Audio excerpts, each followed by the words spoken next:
त्या उलट वाटचाल करताना दिसत आहेत.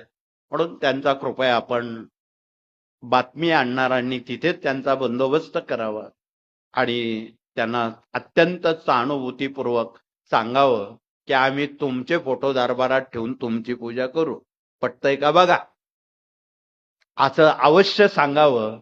म्हणजे निश्चितपणे त्यांना त्यांची चूक लक्षात येईल आणि अत्यंत प्रेमानं ही जर चूक त्यांच्या लक्षात आणून दिली तर असं चुकीचं काम किंवा आचारसंहितेचा भंग त्यांच्याकडून होणार नाही, अशी सूचना अत्यंत नम्रपणे कृपया त्यांना देण्याचं करावं.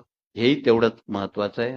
कारण या सगळ्या गोष्टी चालू असताना अनेक जण आपापल्या सोयीनुसार विचार मांडतच, विचार मांडण्याबद्दल दुमत नाही, परंतु मार्ग ज्या मुद्द्यावर ज्या तत्वावर उभा आहे त्याला गालबोट लागता कामा नये.